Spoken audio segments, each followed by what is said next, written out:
ខ្ញុំចង់បង្ហាញអំពីស្លម្ជូរក្បាលត្រីជាមួយនឹងក្តាប់អាឡឹកចាមានក្បាលត្រីក្តាប់អាឡឹកម្អមត្រួយម្ជូរខ្ទឹមទឹកត្រីស្ករប៊ីចេងអំបិលស្ករត្នោតព្រមទាំងរ៉ូឌីប្រហុកហើយម្ទេសចា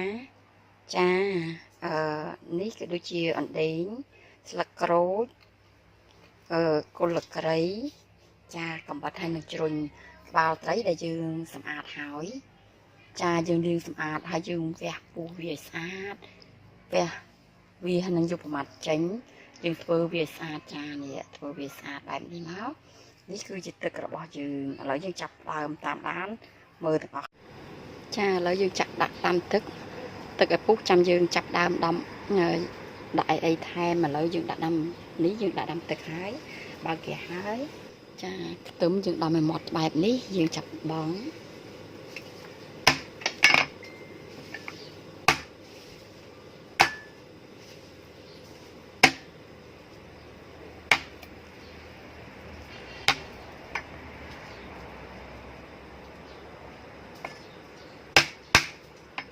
ចាគល់ស្លឹកគ្រៃយើងដំឲ្យតប៉ែតបែបនេះហើយកាត់កង់បែបនេះហើយយើង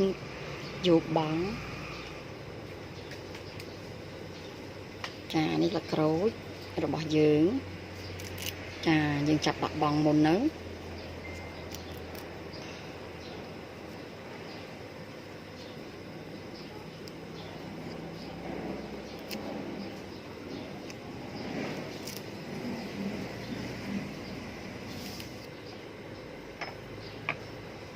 ចា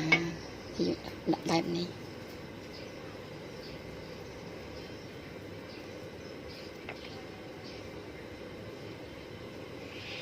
តមករងចាំទឹកពុះ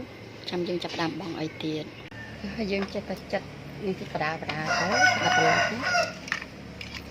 រងចាំទឹករបស់យើង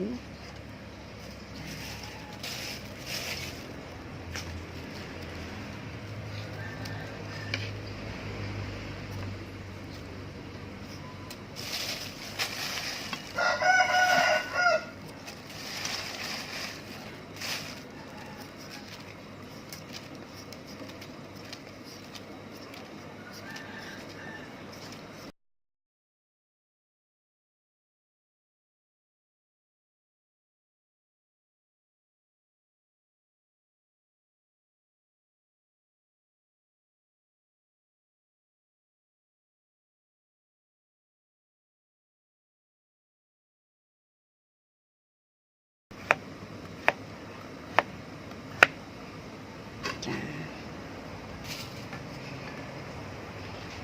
មួយឡែកមកចាយើងដឹងហើយការស្លម្ជូរហ្នឹងត្រួយគឺយើងបេះចេញចាយើងយកបែបនេះស្រួលស្លក្បាលរបស់វាយើងក្តិចក្បាលវាបែបនេះមកចា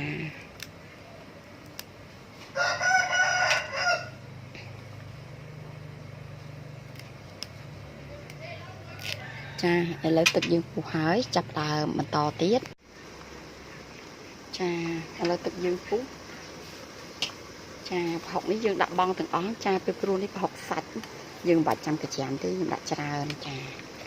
ព្រោះប្រហុកនេះគេហៅប្រហុកថ្មីវាទៅក្លិនស្អុយ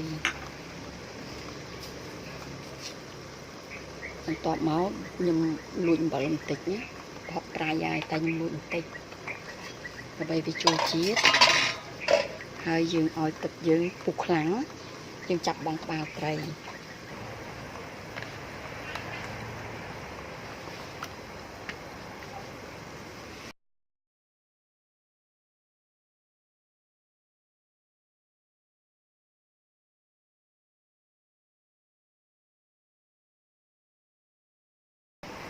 ចាចាកុំឲ្យវាឆ្អាប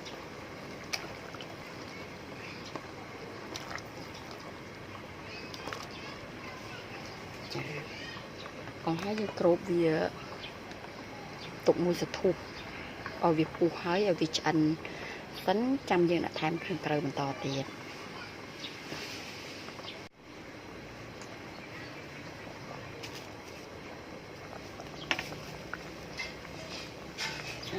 ឥឡូវនេះយើងចាប់ពុះចេញហើយ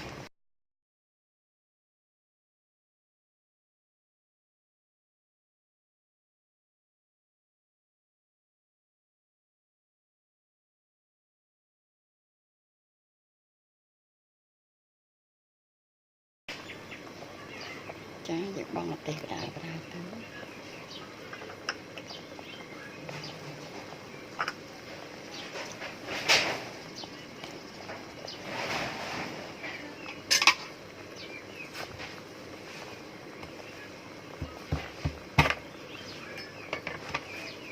ចានេះគឺស្ករត្នោតយើង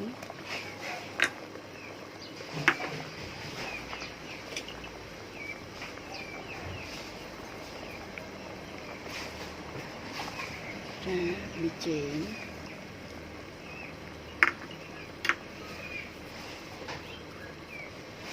ចានេះគឺរ៉ូឌីចាយើងប៉ាំងលើស្លរបស់យើងទឹកត្រីដាក់ប្រហែលប៉ុណ្ណឹងទៅព្រោះប្រហុកហ្នឹងប្រហុកថ្មីវាប្រើទឹកត្រីនេះខ្ញុំប្រើពួកគេហៅទឹកត្រីថៃហៅទឹកត្រីស្ពិនអំបិលយើងកំសត់ដាក់ទៅប៉ុណ្ណឹងអូខេ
តោះមកយើងដាក់ប្លុកយើងហ្នឹង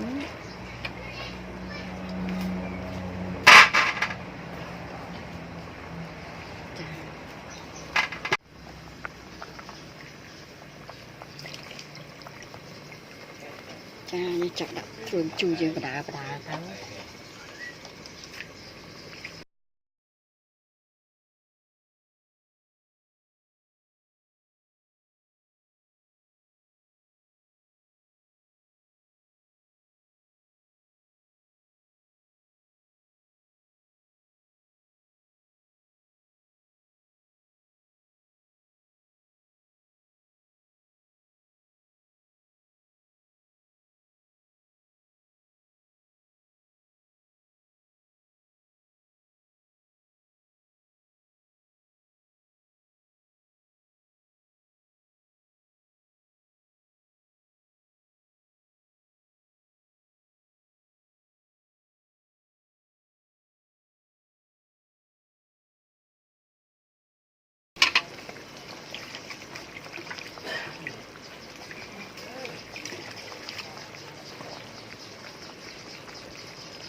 ហើយគ្រាន់តែដាក់ត្រួយម្អមចេះអូខេរួចជាស្រេចចានេះអូខេនេះអូខេហើយចារ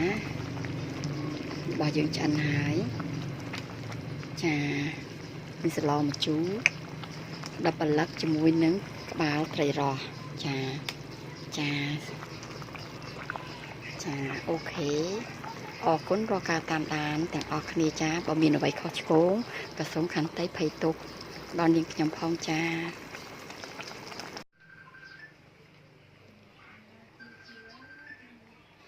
ចា